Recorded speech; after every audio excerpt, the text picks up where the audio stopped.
So today we're talking about forestry techniques, and we're thinking about the Gamble's Oak Forest.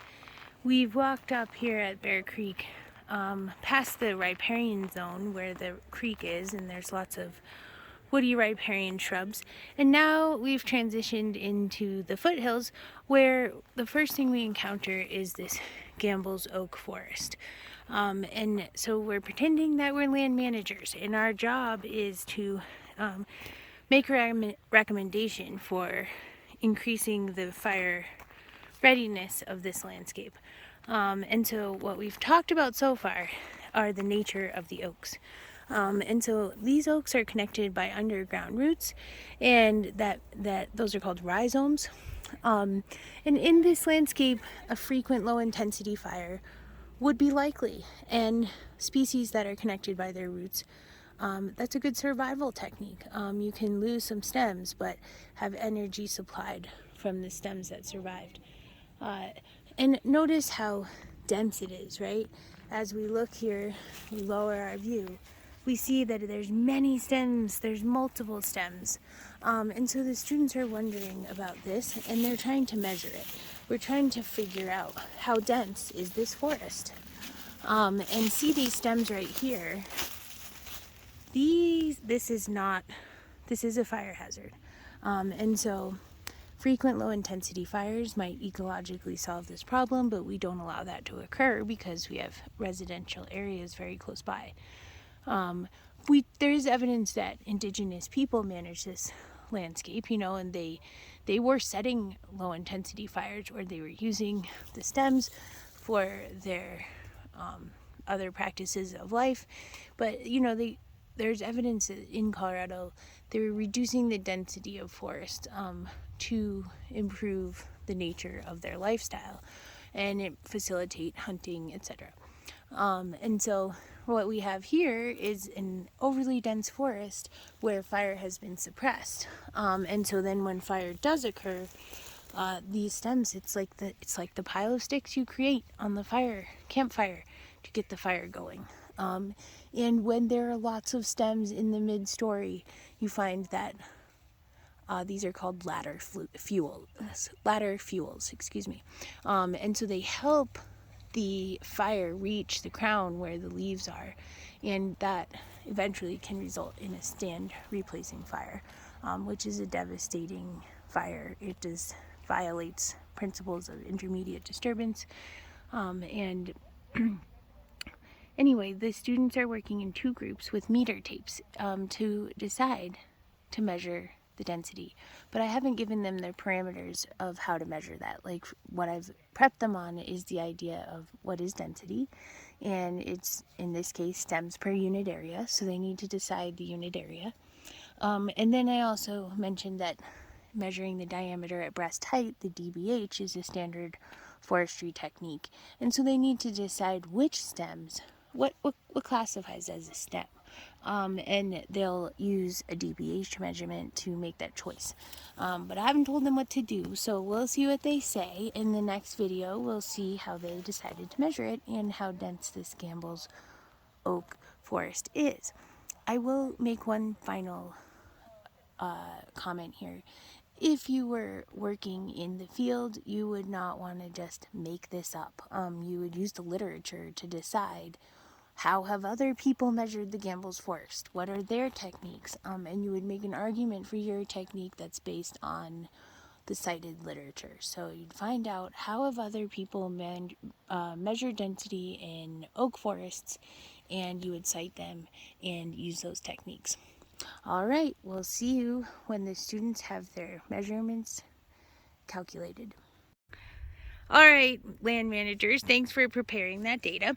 So would you tell us, please, how did you collect the density? Like, what was your measurement methodology? Okay, so we used a randomized measure of like how big we do it. We picked 13 randomly, and then we chose like a direction randomly from the previous study site. And then we went 13 feet that way and created a 13 by 13 square.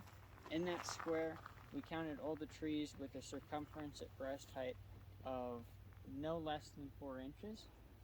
And from that, we have two measurements from two sites. one being 5 and one being 13, which averaged us to 6.5 trees per 13 square. It was 5 and then 8. 5 out of 13 and then 8 over 13.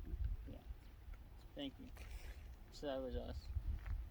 All right, thank you. All right, how about this group? Okay, so we got 2 randomly selected 15-foot by 15-foot plots.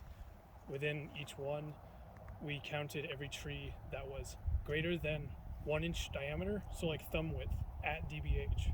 And so that came out to be about 40 trees per 15 by 15 area for both plots. You got 40 both times? Yep. Yes. Oh my gosh. Averaged it out with between all of our answers. You guys were only doing the one species, right? Yeah. Oh It's man. way more dense up there and they're a lot smaller. Okay, but what can we learn from that? Like, so we had 13 square feet and 15 square feet, right? That's very similar. We can just go with that. So if we decided that the diameter of breast height was 4 inches or greater, we got 5 or 8 stems. And then if it was, what, 1 thumb? It was 1 inch diameter, yes. 1 inch diameter per same unit area, it was 40. So that means that lots of things. How many stems are there that are 1 inch to 4 inches per unit area? Quite a bit. Like 35 of them, Yeah. right? Yeah. So what do you guys think about that? Like if you're tasked with figuring out the density, like you'd have to make more than 2 plots, right? And think about how much time it would take to do each measurement technique, how much you could really communicate to the person, right? What do you guys think? Which way would you do it? I guess if Maybe you're in talking about between 1 and revegetation- 4. I'm sorry. Between 1 and 4? Mm-hmm. Okay. What were you gonna say? I Lynn? was just thinking if you're trying to prove like revegetation success, then yes, you would use like smaller stem. But Yeah, I think it matters on like what your end results want to be. Like, like what you're actually trying to measure. Yeah. Well, if it was revegetation success, yes, you would want a number that promotes the number of stems. This is how data becomes hard to interpret. But what you were saying is also important, like what is our task as land managers right now? Do you remember what we were trying to do? Density. Density for Forest. fire readiness, right? And we started by saying like this is not a fire ready landscape. That these stems make ladder fuels which cause catastrophic fire. So with that in mind, would you use either one or would you use both? What do you think? We'll probably use theirs. Yeah, the smaller. Just measurement. smaller trees and more underbrush and stuff. And what would be the result of that data? Would they say, yes, please ready my landscape? Or would they be like, nah? They would want it ready. They would want it readied, right? So you'd have a job. But if you're the city, right, and you have endless landscapes to manage, which one might you use? Ours. Maybe that one? Yeah.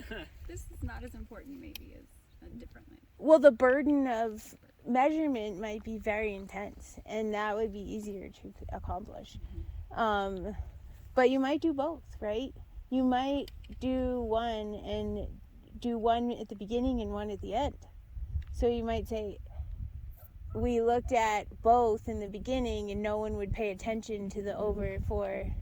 But then and if you did both at the end and those numbers got closer, right? Like the below or 1 inch DBH was like 5 stems per unit area and the 4 inch were 5 stems per unit area. That would communicate that you had done your job, right? So that would be positive. So these are the kinds of decisions that are hard to make, and that's why you would turn to the literature to make them, because it's hard to defend what you do, especially if you're taking government money. Like, you need to have a good defense. Anyone's money. If you want the money again, you have to have a good evidence, like science-based evidence, for all land management practice. So All right, we're gonna talk about grasses now.